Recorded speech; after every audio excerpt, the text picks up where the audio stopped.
믿음의 고백하겠습니다. 예수님 안에서 난 언제나 행복합니다. 예수님과 함께 기쁘고 즐겁게 삽니다. 이렇게 사는 우리 모두가 되기를 예수님의 이름으로 축원합니다. 하나님 말씀 사무엘상 19장 10절 말씀을 보도록 하겠습니다. 사무엘상 19장 10절 말씀 다 같이 하나님 말씀 읽도록 하겠습니다. 사울이 단창으로 다윗을 벽에 박으라 하였으나 그는 사울의 앞을 피하고 사울의 창은 벽에 박힌지라 다윗이 가밤에 도피하매. 다윗을 죽이려는 사울 같은 제목으로 함께 은혜를 나누고자 합니다. 여러분, 사람이 살면서 가장 힘든 일이 뭐겠습니까? 우리가 사는 삶이 결코 그렇게 만만하지 않고 쉽지가 않습니다. 살다 보면 이런 어려움도 만나고 저런 문제도 만나게 되는데 무엇이 나를 가장 힘들게 하겠습니까? 요즘 같은 자본주의 사회에서 돈이 없는 것이 나를 힘들게 할 때가 있습니다. 돈이 좀 있어야 내 가족들도 먹여 살릴 수가 있고 내가 원하는 일도 할 수가 있고 또 내가 주님을 섬길 때 주님을 기쁘시게 하는 일도 할 수가 있을 텐데 돈이 없으면 하고 싶어도 할 수가 없고 여러 가지 많은 어려움을 가지게 됩니다. 그런가 하면 직장을 잃는 것도 또 사람을 힘들게 하죠. 내가 먹고 살기 위해서는 직장이 필요하고 또 내가 자신의 삶의 성취를 이루기 위해서도 직장이 필요한데 내가 할 수 있는 일이 없다고 할 때 그것도 역시 나를 힘들게 할 것입니다. 여러 가지 많은 것들이 내 삶을 힘겹게 하고 어렵게 하는데 제가 가만히 생각해 보니 그 많은 사람을 어렵게 하는 일들 가운데 가장 힘든 것 중에 하나가 사람을 미워하는 일이라는 생각을 하게 됩니다. 괜히 누군가를 미워하게 되면 그 미움이 사람의 마음을 힘들게 합니다. 그 사람을 생각만 해도 괜히 화가 나고 미움이 내 마음에 싹 트게 되죠. 생각만 해도 미워서 견딜 수가 없습니다. 그렇게 사람이 누군가를 미워하게 될 때 그 미움이 사람이 사는 모습을 너무나 힘겹고 어렵게 만드는 것이 아니겠습니까? 사실 내가 누군가를 미워할 때 그 미움이 남에게 대한 것이지만 누군가를 미워하면 그 미움은 결국 자신에게 독이 됩니다. 남을 미워하는 그 미움 자체가 내 마음을 병들게 하고 내 영혼을 상하게 하고 내 몸마저 아프게 할 때가 있다는 것이죠. 그렇기 때문에 우리가 살면서 꼭 기억해야 될 것 중에 하나가 뭡니까? 내가 남을 미워해서는 안 된다는 겁니다. 혹시나 지금도 우리의 마음속에 누군가를 미워하는 미움이 있다면 우리는 하나님 앞에 기도해야 됩니다. 그 미움의 독이 나를 상하게 하기 이전에 하나님과 나 사이의 관계를 멀게 하기 전에 그 미움의 독을 빼내야 우리가 좀 더 우리의 삶을 평안하게 행복하게 만들어낼 수 있는 것이지, 아무리 가진 돈이 많이 있고 아무리 내가 원하는 것을 다 이룬다고 하더라도 누군가를 미워하게 되면 그 미움 때문에 사는 것이 힘들어지고 우리의 마음이 병들고 상할 수가 있다는 것이죠. 오늘 말씀에 나오는 사울을 보십시오. 이스라엘 나라의 왕이었습니다. 모든 것을 다 가진 왕이었습니다. 권력도 한 손에 틀어지고 있었고 무엇 하나 부러울 것이 없는 사울이었는데 그만 사울의 마음 가운데 미움이 들어갔습니다. 다윗에 대한 시기와 질투가 미움으로 변질돼서 다윗을 미워하다 보니 그의 삶이 너무나 힘이 들어지는 겁니다. 계속해서 우리가 이 사울의 점점 미움이 그 마음에 사무치게 되고 그가 변질되어가는 모습을 보게 되는데 저는 이번에 이 사울과 다윗의 대립을 보면서 미움이 얼마나 무서운 것인가를 다시 한번 느낄 수가 있었습니다. 그러므로 여러분, 우리가 이 사울의 모습을 통해 꼭 배워야 될 반면 교사가 있습니다. 내 마음에 미움과 원망과 시기와 질투를 다 내려놓고 예수님 볼로 덮어버려서 용서하고 사랑하는 우리 모두가 되기를 예수님의 이름으로 축원합니다. 더 기가 막힌 것은 이렇게 다윗을 미워하다 보니 사울의 삶은 점점 더 힘겨워집니다. 그리고 미워하면 미워할수록 점점 더 미움의 수렁에 빠져서 헤어나올 수가 없습니다. 반면에 미움받는 다윗은 미움을 받기는 받는데 오히려 사울의 미움을 받다 보니 다른 사람들의 동정을 받게 되고 다른 사람의 사랑을 받게 됩니다. 더구나 그렇게 미움을 받으면서도 사울을 미워하지 않는 다윗을 보시고 하나님이 기뻐하시고 하나님께서 그 다윗을 끝까지 지켜주십니다. 그리고 마침내 다윗으로 이스라엘 나라의 왕이 되게 하죠. 그러므로 여러분, 우리가 이 사울과 다윗의 삶을 통해서 이 대비되는 모습을 통해서 꼭 배워야 될 것, 미움보다는 사랑을 택하는 우리 모두가 되기를 예수님의 이름으로 축원합니다. 자, 그렇다면 어떻게 사울은 다윗을 미워하고 다윗은 그 미움을 받아가면서도 어떻게 위기를 헤쳐나가는지 함께 말씀을 통해 보도록 하겠습니다. 먼저 오늘 말씀에 보니 1절로 7절 말씀에 요나단이 다윗을 도와주는 내용이 나오게 됩니다. 1절 말씀 읽겠습니다. 사울이 그의 아들 요나단과 그의 모든 신하에게 다윗을 죽이라 말하였더니 사울의 아들 요나단이 다윗을 심히 좋아하므로. 사울은 이제 공공연하게 다윗에 대한 미움을 드러냅니다. 아들 요나단에게도 다윗 그놈이 살해했으면 너에게 큰 문제가 생겨 우리 집안에 큰 화가 미쳐 그러니 다윗을 죽여버리라고 얘기하고 그의 신하에게도 다윗을 죽이라고 명령을 내립니다. 이렇게 사울은 미움이 극에 달해 다윗을 죽이러 갑니다. 하지만 사울의 아들 요나단은 그럼에도 불구하고 다윗을 사랑합니다. 요나단이 다윗을 심히 좋아하므로. 왜 요나단이 이처럼 다윗을 심히 좋아했습니까? 성경에는 그 이유가 자세히 나오지 않습니다. 그냥 그 상황만을 얘기하고 있습니다. 요나단이 다윗을 심히 사랑하므로. 사실 여러분, 사랑에는 이유가 없지 않습니까? 내가 내 남편을 처음 사랑했을 때, 내가 내 아내를 처음 사랑했을 때 조건 달고 사랑한 것이 아니지 않습니까? 내 자식이 내 몸에서 태어나서 내가 진전이 많은 데를 갈아주고 사랑으로 돌볼 때 그 자식이 나에게 잘하고 나에게 도움이 돼서 사랑하는 것이 아니지 않습니까? 사실 진짜 사랑은 이유가 없는 것이 진짜 사랑이 아니겠습니까? 하나님께서 세상을 이처럼 사랑하시고 하나님께서 우리들 한 사람 사람을 이처럼 사랑하신 것도 마찬가지입니다. 우리가 하나님께 사랑받을 만한 조건과 어떤 자격이 있어서 우리가 사랑받고 있는 것이 아니지 않습니까? 그래서 사실 우리가 주님의 사랑을 받아서 누군가를 사랑한다고 하는 것도 조건 따져가며 사랑하는 것이 아니라 그냥 사랑하는 것, 그것이 주님이 원하시는 사랑이 된다고 성경은 우리에게 말씀하고 있습니다. 그러므로 우리가 예수님 믿으며 살면서 정말로 주님의 나를 사랑하신 것처럼 네 이웃을 사랑하고 주님을 사랑하고자 한다면 조건 따져가면서 이유돼가며 사랑하는 것이 아니라 그냥 사랑하는 우리 모두가 되기를 예수님의 이름으로 축원합니다. 얼마 전에 동백꽃 필 무렵이라는 드라마가 인기리에 종영을 했습니다. 그 드라마가 왜 그렇게 인기를 끌었는가 봤더니 거기에 그 강하늘 씨가 분한 황용식이라는 등장인물이 있는데 이 황용식이라는 인물이 그 아이 딸린 여인을 사랑하는데 미혼모를 사랑하는데 그야말로 일방적으로 무조건 사랑합니다. 얼마나 무식하지만 용감하게 사랑을 하는지 그 무식하나 용감한 그 사랑에 사람들이 감동을 했다는 겁니다. 뭐 그런 말도 단어도 생겼다고 합니다. 촌부파탈이라고 해서 촌스럽지만 치명적인 사랑. 다른 사랑이 아니라 일방적인 사랑, 그냥 하는 사랑, 조건 따지지 않고 무조건 하는 사랑. 미혼모라도 애가 딸렸어도 환경이 안 좋아도 고아라도 그냥 하는 그 사랑이 그 드라마를 보는 많은 사람들을 감동시켰다는 거죠.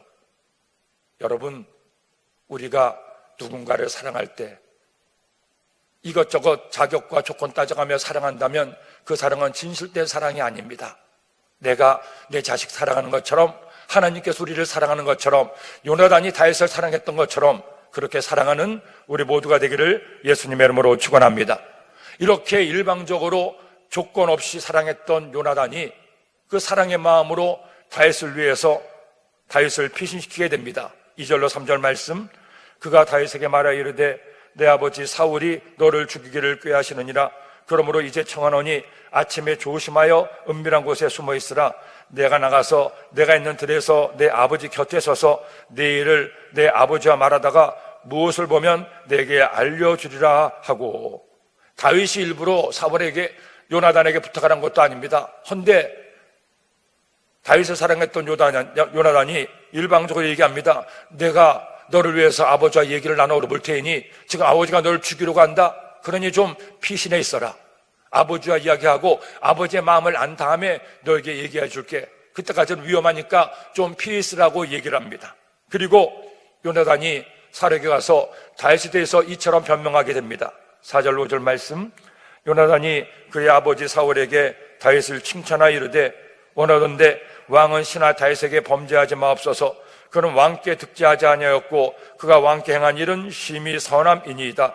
그가 자기 생명을 아끼지 아니하고 블레셋 사람을 죽였고 야훼께서는 온 이스라엘을 위하여 큰 구원을 이루셨으므로 왕이 이를 보고 기뻐하셨거늘 어찌 까닭없이 다윗을 죽여 무지한 피를 흘려 범죄하려 하시나이까. 아버지, 한번 잘 생각해 보세요. 다윗이 뭔 죄를 졌습니까? 다윗은 아버지 왕을 위해서 열심히 싸운 죄밖에 없고 골리앗을 죽여서 큰 공을 세우지 않았습니까?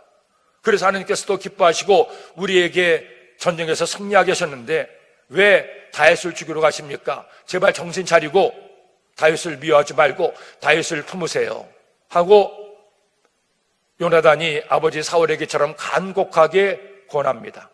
그러자 사울도 그 말을 듣고 옳게 여기고 마음을 돌이킵니다. 6절로 7절 말씀.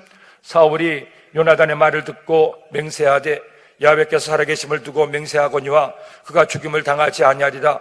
요나단이 다윗을 불러 그 모든 일을 그에게 알리고 요나단이 그를 사울에게로 인도하니 그가 사울 앞에 전과 같이 있었더라. 요나단이 아버지 사울에게 간곡하게 다윗을 변명하고 얘기를 하니까 또 사울이 마음이 또 바뀌었습니다. 그래서 내가 다시는 하나님의 살아계심을 두고 맹세하거니와 그를 죽이지 않겠다고 마음을 바꾸게 됩니다. 여러분이 사울을 보면요, 다윗을 미워했던 이와 같은 미움이 있는가 하면 다윗을 또 인정하는 마음도 있습니다. 계속 조속 경계라 마음이 왔다 갔다 하는 것을 볼 수가 있습니다. 마음이 계속 흔들린 겁니다. 이 사울의 상황을 성경 말씀을 통해 쭉 보게 되면 이 심리적 불안정이 있음을 알 수가 있습니다. 피해 망상증도 좀 있고 조울증도 있어서 어느 때는 좋다가 어느 때는 우울하다가 계속 마음이 바뀌는 모습을 보게 됩니다. 왜 이렇게 그의 마음이 병들었습니까? 중요한 이유가 있습니다. 그가 하나님 앞에 불순종하고 교만해서 하나님께서 그를 떠났기 때문입니다. 하나님께서 그를 떠나자 하나님이 나를 버렸다는 그 두려움이 그의 마음에 꽉 들어차서 조금만 사람들 앞에 돋보여도 그런 다윗을 미워하고 또 내가 이래서는 안 되지 하고 사람들 말에 듣고 설득을 당하다가 또 얼굴만 보면 미워하고 계속 마음이 흔들리고 그의 마음은 점점 더 병들어가는 모습을 보게 됩니다. 우리가 하나님 믿으며 살면서 이처럼 이 새벽에 나와서 하나님을 예배하고 주님을 사랑해서 예배드리고 기도하는 것이 얼마나 중요합니까? 사람이 살아갈 동안에 하나님의 자녀가 된 것만으로도 감사한데 하나님의 자녀가 된 다음에도 이처럼 하나님 은혜를 사모하고 주님과 동행하는 삶을 사는 것이 너무너무 중요하고 감사하고 귀한 일입니다. 그러므로 여러분, 앞으로도 마찬가지입니다. 내가 항상 한결같은 것이 결코 쉽지가 않은데 하나님께서 기뻐하시는 사람은 언제나 변함없이 하나님 앞에 한결같은 믿음으로 신앙생활로 주님을 섬기는 아름다운 모습입니다. 그러니 앞으로도 열심히 주님 사랑하고 주님을 섬기는 우리 모두가 되기를 예수님의 이름으로 축원합니다. 이처럼 요나단의 설득 끝에 사울이 다시 마음을 바꾸고 다윗은 사울 앞에서 다시 사울을 섬기게 됩니다. 그런데 이번에 또 한 번의 사건이 일어납니다.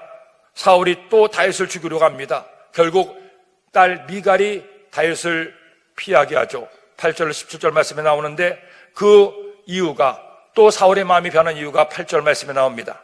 읽겠습니다. 전쟁이 다시 있으므로 다윗이 나가서 블레셋 사람들과 싸워 그들을 크게 쳐 죽이매 그들이 그 앞에서 도망하니라. 다시 한번 블레셋과의 전쟁이 있었습니다. 이때 장군이었던 다윗이 나가서 싸웠을 때 또 한 번의 대승을 거두게 됩니다. 성경에 보면 아들 압살롬이 반란을 일으켰을 때를 제외하고 다윗이 전쟁터에 나가서 졌다는 기록이 없습니다. 나가서 싸울 때마다 연전연승하고 백전백승하는 다윗. 하나님이 함께 하시니까 누구도 다윗을 대적할 수가 없었고 다윗은 놀라운 승리를 거두었고 이번에도 마찬가지였습니다. 이제 사울이 요나단의 말을 받아들여서 어느 정도 진정하고 다시 다윗을 미워하는 마음을 내려놓고 다윗과 함께 지내는데, 이번에 또 전쟁이 일어나서 다윗이 또 한 번 대승을 거두게 됩니다. 이러자 또 사울의 미움병이 도진 거예요. 9절로 10절 말씀, 사울이 손에 단창을 가지고 그의 집에 앉았을 때에 여호와께서 부르시는 악령이 사울에게 접하였으므로 다윗이 손으로 수금을 탈 때에 사울이 단창으로 다윗을 벽에 박으라였으나 그는 사울 앞을 피하고 사울의 창은 벽에 박힌지라 다윗이 그 밤에 도피하매. 사울의 마음속에 도사리고 있던 하나님이 함께 하지 않는다는 두려움이 열등감으로 바뀌고, 그 열등감을 계속 부추기는 다윗 때문에 결국 사울은 또 한 번 병이 도지게 됩니다. 미움의 병이 도지게 돼서 다윗이 악령에 사로잡혀서 힘들어하고 두려워하는 사울을 위해서 수금을 타며 하나님을 찬양하는데, 또 사울이 두 번째로 단창으로 다윗을 벽에 박으려고 단창을 던졌어요. 다윗은 구살성으로 다시금 살아났지만 다윗은 또 사울 앞에서 피할 수밖에 없었습니다. 인간적으로 보면 사울이 참 안 됐습니다. 이렇게 하나님 앞에 범죄해서 하나님이 그에게서 떠나자 두려움에 빠지고 다윗을 미워하게 되고 계속 그 마음의 열등감으로 그의 삶이 병들어가는 모습을 보게 됩니다. 우리가 주님 믿으면서 꼭 나 자신을 잘 다스려야 될 부분 중에 하나가 이것이 아니겠습니까? 사람이 어느 누가 완전할 수가 있고 어느 누가 모든 것을 다 잘할 수가 있겠습니까? 어떤 사람이 장점으로만 가득한 사람이 있겠습니까? 장점도 있고 단점도 있고 잘하는 것도 있고 못하는 것도 있습니다. 하지만 때로는 나의 단점도 나의 부족함도 나의 연약함도 내가 받아들일 수 있는 용기와 지혜가 필요합니다. 열등감이나 약점을 가지고 그것 때문에 내가 두려워하고 염려하고 걱정하고 그것 때문에 남을 미워하고 시기하고 질투하면 그는 아무것도 이룰 수가 없고 그 두려움이 병이 돼서 그의 몸과 마음과 영혼을 병들게 할 수밖에 없습니다. 하지만 똑같이 열등감을 가지고 있고 부족함을 느껴도 부족하기 때문에 이런 연약함이 있기 때문에 더 하나님을 의지하고 하나님의 도움을 구할 때, 부족하고 연약하기 때문에 더 열심히 자신을 돌아보고 노력하고 최선을 다할 때 오히려 그 약함이 장점으로 바뀌어서 강함으로 변할 수가 있습니다. 그 대표적인 예가 성경에서 바울이 아니겠습니까? 바울이 자신의 육체에 가시가 있어서 그것이 그의 열등감이 되었습니다. 남들은 건강하게 열심히 주님을 섬기는데 그 자신은 이와 같은 열등감 때문에, 약점 때문에, 육체의 가시 때문에 하나님께 간절히 기도를 했습니다. 하나님, 저도 건강해져서 남들처럼 열심히 주의 복음을 전하게 하시고 사명을 완수하게 하여 주옵소서. 그런데 하나님께서는 다윗의 병을 고쳐주지 않습니다. 남들의 병은 잘 고쳐줬는데 다윗이 바울이 기도하면 하나님께서 수많은 사람들을 살려주시고 치료하셨는데 바울의 병은 하나님께서 치료하지 않았습니다. 내 은혜가 너에게 족하다. 바울아, 그냥 너의 그 부족함을 품고 살라. 그때 바울이 얘기합니다. 그래서 나는 내가 약한 것 때문에 더욱더 하나님을 의지하고 내가 약함에도 불구하고 나와 함께 하사 나를 강하게 하시는 하나님께 감사합니다. 내가 약한 그때가 곧 강함입니다. 일본은 약 150년간 전국시대를 거쳐서 지방의 영주들이 군사를 양성하고 계속 서로가 서로를 죽고 죽이는 무신정권 시대가 이어졌습니다. 그때 그 일본을 통일했던 사람이 오다 노부나가라는 사람이었는데 이 오다 노부나가가 일본 전국을 통일하고 일본 최고의 군주가 될 수 있던 것은 서양에서 총을 수입했기 때문입니다. 그래서 일본은 고대로부터 이와 같이 무신들이 정권을 잡고 전쟁을 계속해 왔는데 통일을 이루어서 그 총으로 새로운 시대를 만들게 됐습니다. 그런데 이 오다 노부나가가 미스나리라는 그 신하의 배신으로 암살을 당하고 그 뒤에 정권을 잡은 사람이 도요토미 히데요시였습니다. 이 도요토미 히데요시는 아주 비천한 집안에서 태어났고 이전에 오다 노부나가의 신을 품에 품고 따뜻하게 데우는 하이니오 노예 출신이었습니다. 하지만 뛰어난 지략으로 꾀를 가지고 노부나가의 마음에 들게 되고 신하가 되어서 마침내 노부나가가 죽었을 때 노부나가의 복수를 하는데 앞장서서 일본 최고의 영주가 될 수가 있었습니다. 그런데 도요토미 히데요시가 그의 자손들이 계속 정권을 잡지 못하게 된 한 가지 이유가 있습니다. 그 당시에 그 오다 노부나가의 가신 가운데 또 한 명의 사람이 있었는데 그 사람이 도쿠가와 이에야스라는 사람이었습니다. 그도 역시 미카와라는 작은 성의 영주의 아들로 태어났지만 어릴 때부터 적국의 볼모로 끌려가고 비참하고 힘든 삶을 살았습니다. 그런데 이 도쿠가 이에야스와 도요토미 히데요시가 근본적으로 다른 것은 먼저 도요토미 히데요시가 정권을 잡았지만 그런 마음에 신분에 대한 열등감이 있었고 계속해서 남에 대해서 눈치를 보고 마치 사울처럼 불안한 증세가 있었습니다. 그런데 이 도쿠가 이에야스는 굉장히 신중한 사람이었습니다. 그래서 먼저 정권 잡은 도요토미 히데요시의 마음을 거스르지 않으면서도 은인자중하고 계속 때를 노리다가 결국 도요토미 히데요시가 세상을 떠나고 난 다음에 그 아들과 싸워서 전쟁에 이겨서 정권을 잡게 되고 약 400년 동안 메이지 유신이 이전까지 일본의 정권을 잡는 도쿠가와 막부를 이루게 됩니다. 이렇게 그 당시 일본 통일전쟁에 있었던 사건들을 기록한 책을 쭉 보면서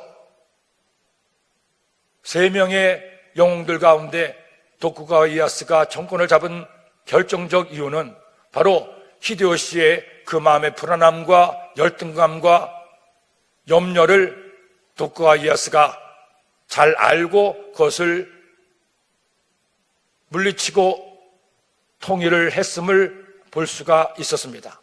그 내용을 쭉 보면서 사람의 마음이 굉장히 중요하구나. 결국 사람의 마음 상태에 따라서 그의 운명이 결정될 수가 있다는 것을 느끼게 됐죠.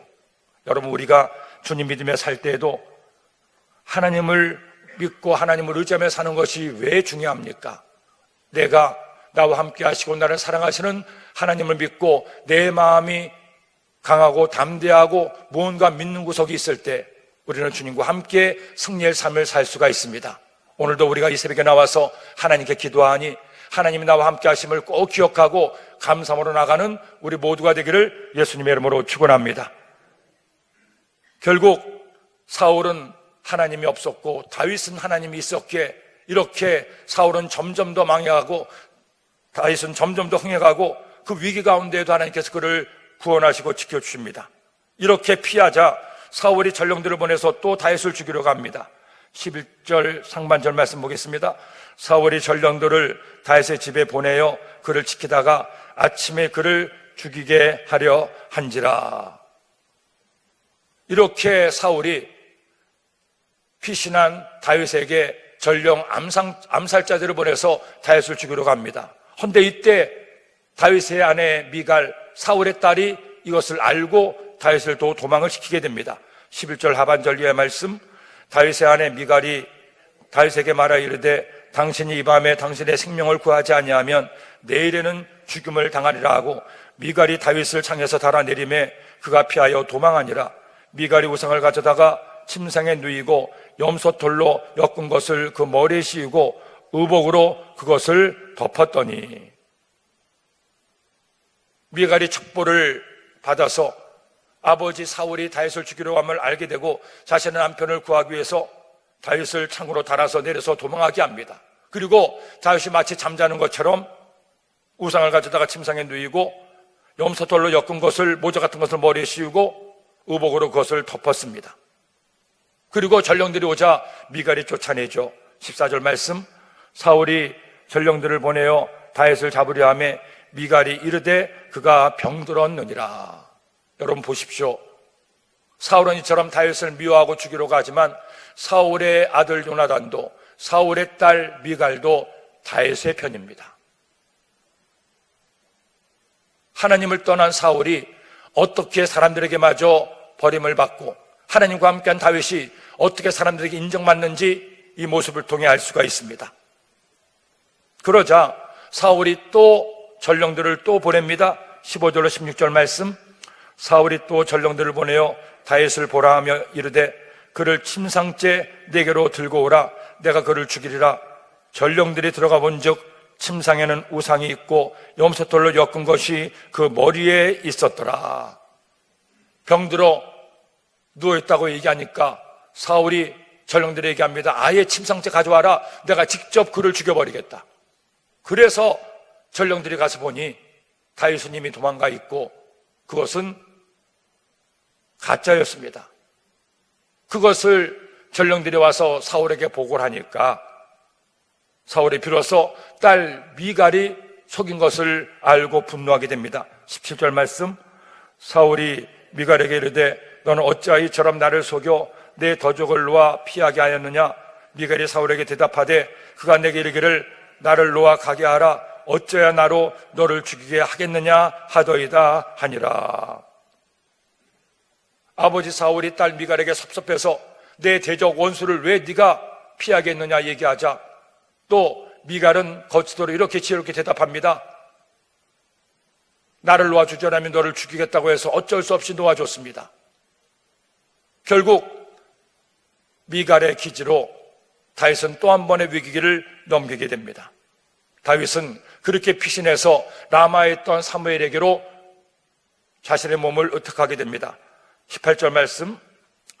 다윗이 도피하여 라마로 가서 사무엘에게로 나아가서 사울이 자기에게 행한 일을 다 전하였고 다윗과 사무엘이 나윗으로 가서 살았더라. 결국 다윗은 더 이상 사울과 함께 할 수가 없었고 사울을 피해서 피신한 곳이 사무엘에게였습니다. 사무엘이 누굽니까? 사무엘은 다윗에게 기름을 부었던 선자이기도 하고 하나님의 사람이었습니다. 다윗 생각에를 이 사울에게서 피할 수 있는 유일한 사람은 사무엘밖에 없다. 왜? 사울조차도 사무엘만큼은 두려워하고 하나님의 사람임을 알았기 때문입니다. 그리고 말대로 그와 같이 사무엘에게 있을 때 다윗은 한동안 거기에서 편안한 생활을 할 수가 있었습니다. 하지만 그것도 잠시, 또 사울이 다윗이 라마에 있는 것을 알게 되고 다윗을 잡으러 전령들을 암살자를 보내게 됩니다. 19절로 21절 말씀. 어떤 사람이 사울에게 전하여 이르되 다윗이 라마 나요새 있더이다 하매 사울이 다윗을 잡으러 전령들을 보냈더니 그들이 선자 무리가 예언한 것과 사무엘이 그들의 소령으로 선 것을 볼 때에 하나님의 영이 사울의 전령들에게 임하매 그들도 예언을 한지라. 어떤 사람이 그것을 사울에게 알림해 사울이 다른 전령들을 보냈더니 그들도 예언을 했으므로 사울이 세 번째 다시 전령들을 보냈더니 그들도 예언을 한지라. 다윗을 잡기 위해서 전령들을 보내는데 다윗이 사무엘과 함께 있습니다. 그리고 사무엘과 선자들이 하나님의 영을 받아 예언을 합니다. 하나님의 영을 받아 예언한다는 것은 어떤 뜻입니까? 하나님께서 그들과 함께 쓴다는 뜻입니다. 심지어는 하나님께서 사울의 전령들에게도 하나님의 영을 임하게 하사 예언을 하게 했습니다. 그러니 하나님의 영이 임해서 예언을 하는데 어떻게 하나님의 사람 다윗을 잡아갈 수가 있습니까? 야, 이거 건드려서는 안 되겠구나. 하나님께서 다윗과 함께 하는구나. 결국 돌아가서 사울에게 얘기하니 사울은 거기에서 굴하지 않고 두 번째 전령을 보냅니다. 두 번째 전령도 가서 똑같은 일을 경험합니다. 하나님의 영이 그들에게 임해서 그들도 같이 예언하니까 감히 다윗을 건드릴 수가 없습니다. 여러분 보세요. 사울이 계속 다윗을 해치러 가니까 아예 하나님께서 하나님의 영을 통해서 그와 함께 하심을 사람들에게 보여주고 다윗을 보호하시는 겁니다. 하나님의 사람은 하나님이 보호하십니다. 사울 보세요. 사울은 집요합니다. 두 번째 전령들조차도 이렇게 하나님의 영에 사로잡혀서 다윗을 해치지 못하니까 세 번째 전령들을 또 보냅니다. 근데 세 번째 전령들도 가서 또 똑같이 하나님의 영에 사로잡혀 예언을 합니다. 이전까지 하면 벌써 다섯 번째 다윗을 죽이려고 전령을 보내는 거죠. 결국에는 사울이 직접 라마에 가서 다윗을 죽이려고 합니다. 22절 말씀. 이에 사울도 라마로 가서 세고에 있는 큰 물에 도착하여 물어 이르되 사무엘과 다윗이 어디 있느냐? 어떤 사람이 이르되 라마 나요새 있나이다. 그래서 사울도 라마 나요새로 갔는데 그만 사울마저도 하나님 영께 사로잡혀 예언을 합니다. 23절 말씀, 사울이 라마 나요새로 가니라 하나님 영이 그에게도 임하시니 그가 라마 나요새 거기까지 걸어가며 예언을 하였으며 그가 또 그의 옷을 벗고 사무엘 앞에서 예언을 하며 하루 밤낮을 벗은 몸으로 누웠더라. 그러므로 속담에 이르기를 사울도 선지자 중에 있느냐 하니라. 사울이 다윗을 해치려고 직접 가니 하나님의 영이 그를 또 사로잡아서 그도 예언을 하게 합니다. 자기 마음대로 자기 몸을 부리지 못하게 합니다. 하나님께서 다윗을 철통같이 보호하시고 방어하십니다. 여러분, 우리가 하나님의 자녀가 되면 어떤 변화가 나타납니까? 하나님의 자녀가 된다는 것은 눈에 보이지 않는 어떤 신문상의 변화만이 아닙니다. 하나님의 자녀가 되면 그때부터 우리는 하나님의 손 안에 들어 있습니다. 하나님께서 우리를 지켜주시고 보호해 주십니다. 그러기에 다윗은 시편 124편 7절로 8절 말씀에 이처럼 말씀하죠. 우리의 영혼이 사냥꾼의 올무에서 벗어난 새같이 되었으니 올무가 끊어짐으로 우리가 벗어났도다. 아무리 사울이 나를 올무로 엮어서 죽이려고 하지만 하나님께서 나를 사냥꾼의 올무에서 건져내시고 구원해 주신다. 신명기 32장 10절로 12절 말씀 한번 읽겠습니다. 여호와께서 그를 황무지에서 짐승이 부르짖는 광야에서 만나시고 호위하시며 보호하시며 자기의 눈동자같이 지키셨도다. 마치 독수리가 자기의 보금자리를 어지럽게 하며 자기의 새끼에 너풀거리며 그의 날개를 펴서 새끼를 받으며 그의 날개 위에 그것을 엎는 것 같이 여호와께서 홀로 그를 인도하셨고 그와 함께한 다른 신이 없었더라. 여러분, 하나님께서 우리를 보호하시되 자기의 눈동자같이 보호하시고 독수리가 날개를 펴서 새끼를 엎는 것처럼 우리를 업어주신다고 말씀하고 있습니다.